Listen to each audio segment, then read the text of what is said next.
Over thinking के बारे में थोड़ी बात करते हैं। ओवर थिंकिंग एक ऐसी बीमारी है जो किसी इंसान को लग जाए तो वो उसको दिमाग से खोखला कर देती है एकदम से। ये इफ एल्स के उस लूप की तरह काम करती है। अगर ये ना हुआ तो ये हो जाएगा। जितनी ज़्यादा कंडीशंस निकल सकती हैं इसमें निकलती हैं, और जितने वर्स्ट वर्स्ट रिजल्ट तुम्हारा दिमाग सोच सकता है तुम सोचते हो। तो इससे बचने का सिर्फ एक ही तरीका, अपने दिमाग पे कंट्रोल करो, अपने दिमाग को समझाओ। देखो, सिंपल सा रूल है, वक्त से पहले ना वक्त के बाद। जो कुछ होना है वक्त के ऊपर ही होना है। तुम कल को क्या होना है अभी सोच के खुद को परेशान कर रहे हो, क्योंकि वक्त से पहले तुम्हें कुछ भी मालूम नहीं होने वाला। कल को जब वो चीज़ होनी है तो तुमको कल ही मालूम होगा, या एक साल बाद जो होना है वो तुम्हें एक साल बाद ही मालूम होगा। एक साल पहले उसकी टेंशन लेने की जरूरत नहीं है कि एक साल बाद आखिर क्या होगा, जिस वजह से मैं इतना परेशान हो रहा हूँ। ज़रा think it for a second. एक चीज़ जिसके बारे में तुम्हें पता ही नहीं है क्या होना है, उसके रिजल्ट्स क्या निकल सकते हैं, उसके बारे में तुम वैसे ही सोच सोच के परेशान होते रहते हो।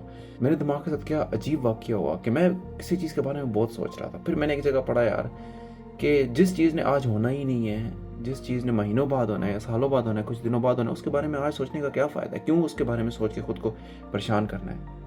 क्योंकि वो चीज़ उस वक्त से गुजर के जाएगी। वो उस चीज़ ने, जो भी तुम सोच रहे हो उसने आज में होना है, वो आज में आएगी, इधर से गुजर के जाएगी। Then face it at that time. जैसे तुमने कोई एग्ज़ाम दिया और तुम सोचते जा रहे हो उसके बारे में कि यार मेरा एग्ज़ाम कैसा होगा, मेरे मार्क्स कितने आएंगे, अगर अच्छे मार्क्स ना आए तो मैं क्या करूँगा, मेरे साथ क्या हो जाएगा। Think it for a second. अभी तुम्हारा रिजल्ट आया ही नहीं है, एटलीस्ट तुम अपना रिजल्ट आने दो।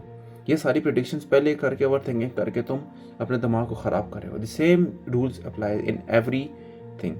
ज़रा तुम खुद सोचो, हम किसी चीज़ के बारे में एक हाइप क्रिएट करके बैठ जाते हैं कि यार ये चीज़ इतनी वर्स्ट से वर्स्ट हो सकती है, लेकिन समटाइम्स जैसा हम सोच रहे थे वैसा होता ही नहीं है। हमने जैसा सोचा था उस तरह से होता ही नहीं है। मतलब जब भी कोई चीज़ हमारे सामने उसका रिजल्ट आता है, बुरे से बुरा हम सोच चुके होते हैं, लेकिन वैसा नहीं होता, क्योंकि वक्त से पहले सोचने का फ़ायदा ही नहीं है। इसलिए अपनी ओवर थिंकिंग कंट्रोल करने का सिर्फ और सिर्फ एक ही तरीका है कि वक्त से पहले कुछ मत सोचो कि क्या होगा। जो होगा वक्त पे होगा, जब होगा फिर देख लेना कि क्या हो रहा है। डेट्स ऑल जो मैं तुमसे कहना चाहता हूँ।